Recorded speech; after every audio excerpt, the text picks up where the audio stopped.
it makes perfect sense that we should all suffer. Now, I know we like to think of ourselves as unique individuals, and we are, but at the same time, we are collectively a lump called mankind. God did not just create one man when he created Adam. He created mankind. Then God saw his creation, mankind, sin against him.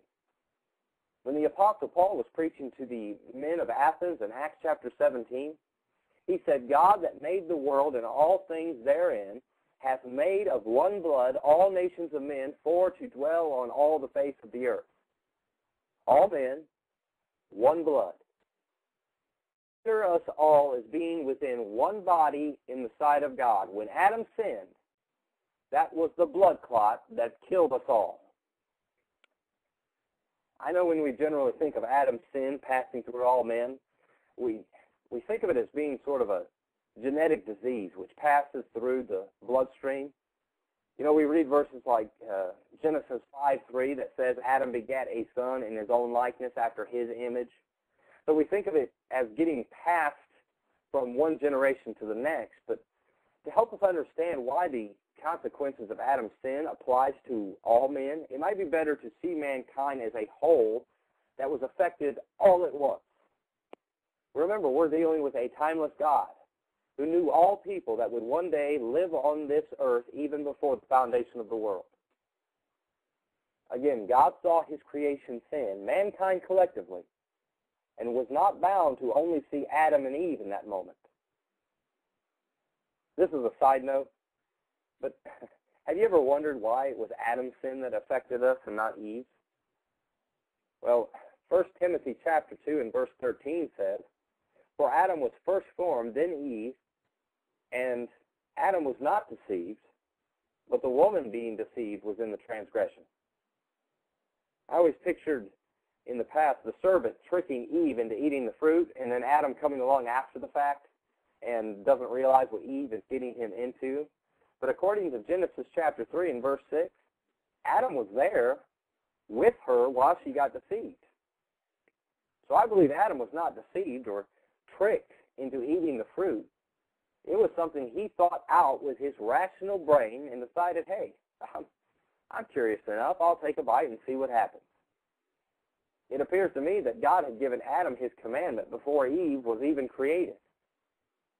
So Adam was being directly, willingly disobedient to God. Perhaps the woman was only being disobedient to her husband. You know, I can't prove that God never gave her the commandment also, but it would make sense that he didn't when you read her part as the punishment in the whole ordeal. God said to her in Genesis 3, Thy desire shall be to thy husband, and he shall rule over thee. It's a fitting punishment if her great sin was not listening to Adam when Adam told her the commandment. Now, the woman is commanded to let the husband have rule over her. Like I said, that's just a side note. I want to answer one more question this evening. So we have Adam's sinful, depraved nature now. That is where mankind stands since sin entered the world. But what does that mean? I think it is common to de-emphasize the depth of our sinfulness and depravity. We call it the flu, but the Bible calls it death.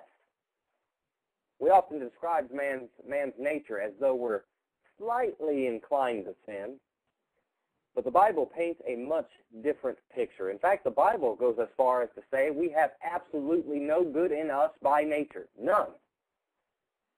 The truth of God is foolishness to us. We have no desire for it. We are essentially a people in desperate need of salvation, but don't even have the capability to know that or to even care. See, this has never been an issue of will. It's an issue of nature. Think of an infant or a young child. You don't have to teach a child to misbehave. If you're a parent, you know full well that it takes a whole lot of effort and patience to teach and discipline a child to a point where they willingly behave themselves. But there are a lot of folks that don't believe that.